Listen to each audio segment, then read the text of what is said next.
speaker today is Rosita Johnson, and she is a graduate of Westchester University's Teaching College, class of 1954. She was a primary teacher in the school district of Philadelphia for 31 years, and also a union activist. As an African American, she has also been a witness as well as a participant in the Black liberation struggles in the United States. In 1987, she co-founded an organization to support the African National. She co-founded an organization to support the African National Congress in its struggle to end apartheid in South Africa. She joined CPUSA in the mid-1980s and served on the national committee for about a decade. After retirement, she wrote articles for People's Weekly's World newspaper and served on its board. And in 1998, she participated in the Philadelphia Local Organizing Committee of the Black Radical Congress. So please, everyone, give her a big welcome and round of applause.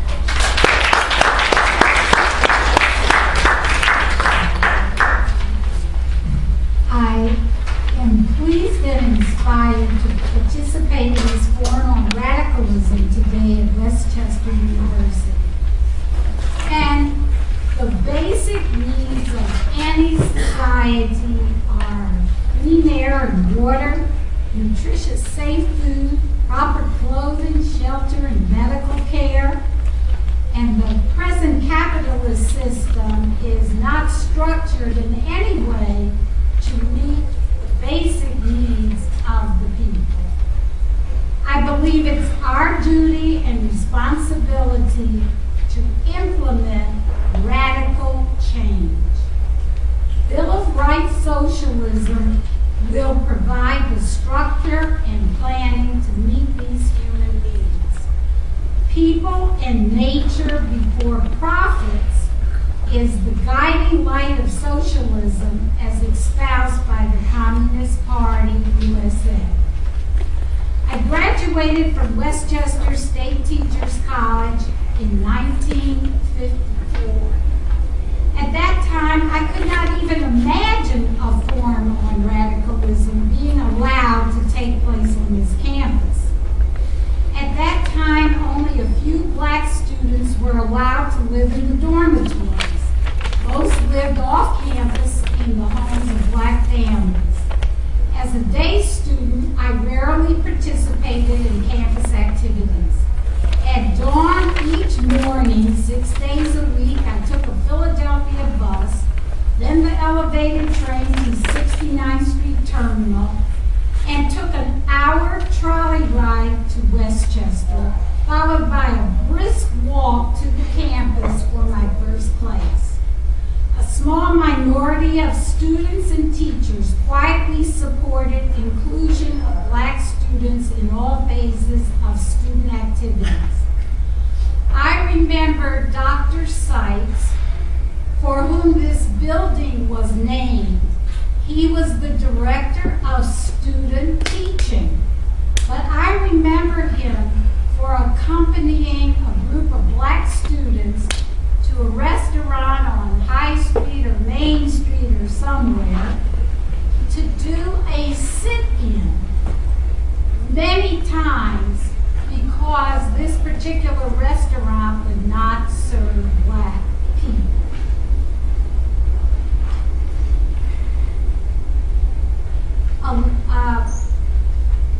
11 years after I graduated from Westchester State Teachers College, like many other colleges, turmoil of protests took place on this campus. Protests against the Vietnam War, protests of black students, protesting racial discrimination. A young woman set herself on fire in the quad to protest the Vietnam War. Pennsylvania State Police were often called to this campus in the 1960s. When I was here in the 1950s, was during the era of McCarthyism, when thousands of Americans were accused of being communists or communist sympathizers and therefore disloyal, subversive traitors to the United States. Senator McCarthy, senator from Wisconsin, led a reckless, aggressive investigation segregation, which caused thousands of people to lose their jobs, their careers, and even go to prison. The primary targets were government employees, educators, union activists, and the entertainment industry. 11 CPUSA leaders went to prison. This period was called the Second Red Scare.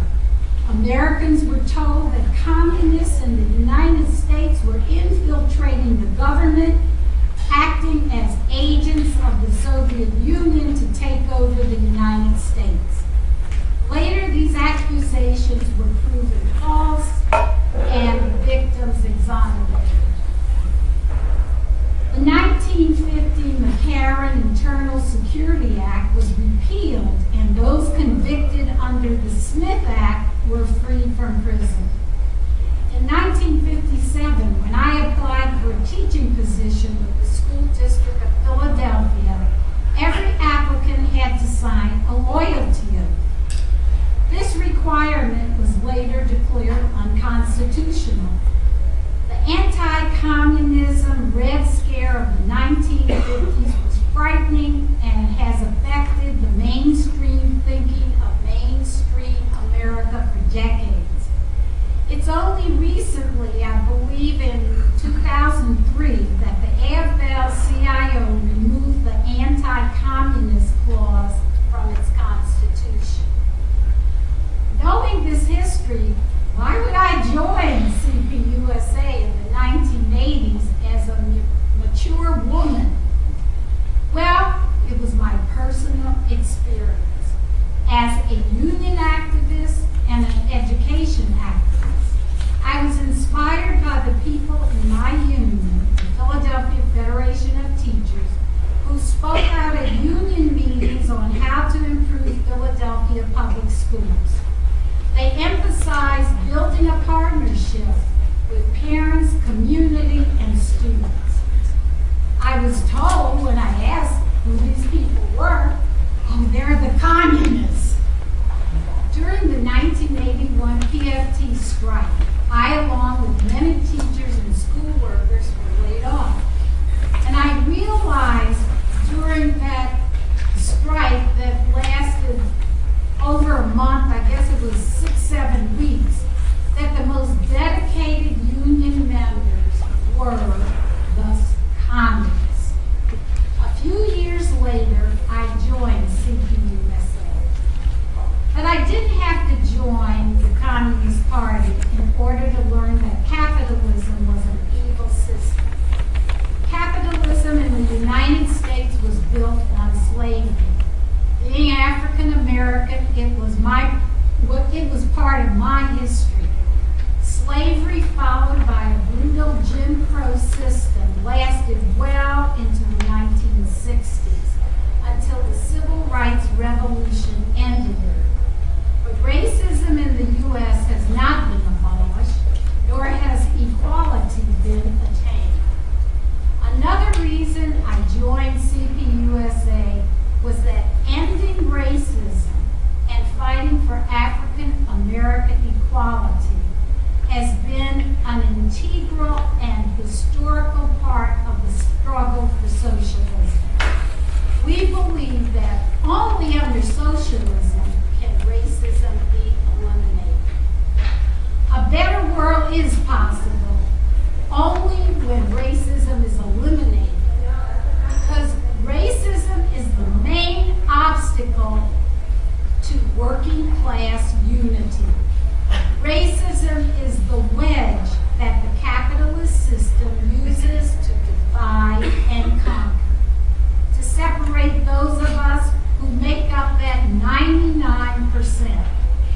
The model of racism used against black people is used with modifications to oppress other groups: immigrants, Latinos, Muslims, Arabs, Native Americans, the LGBT community, the disabled, and the poor. Members of these groups are labeled as not being real Americans and therefore not deserving of equal rights and being part of the human family. Then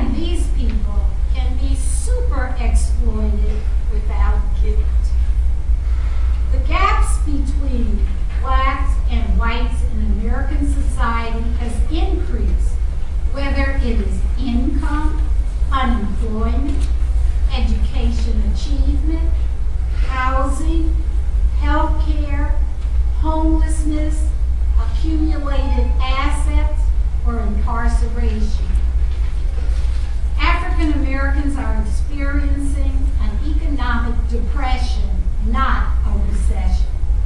It did not begin with the recent recession. It started decades ago when manufacturing and other decent-paying jobs left the cities and the attack on unions and public education was intensified. The majority of African Americans belong to the working class. Because of inferior education and lack of technical training, many cannot compete for jobs in this global economy. Black people are the canary in the coal mine. What happened to them is now happening to all workers. Our country has been downsized in order for monopoly capitalists to make super profits. They lobby Congress to do their bidding, and we now have the best little democracy that money can buy. What would Bill of Rights socialism be like? What are the goals of a socialist society? First, a life free of exploitation, insecurity, and deprivation. An end to unemployment, hunger, and homelessness. Second, an end to racism, national oppression, religious bigotry, prejudice, and other forms of discrimination. An end to the unequal status of women. Third, a renewal and an extension of democracy.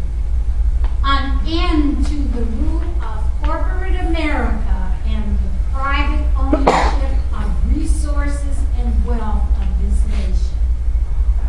Fourth, the creation of a truly humane and rationally planned society with maximum participation of the working class that will stimulate the fullest development of personality, creativity, and the talent of the individual. Let me be clear. There will not be socialism in the USA until the majority of people want it. It cannot exist in a democratic way unless the majority of people are for it. Bill of Rights socialism would guarantee individual freedoms, except the freedom to exploit or oppress others. A socialist government is based on economic democracy as well as political democracy. The more people who participate in running their economy, the more firmly people power is established. The principle of socialism is from each according to his or her ability, to each according to his or her work. It does not equalize wages, but everyone is guaranteed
very much. We're going to have 5 minutes for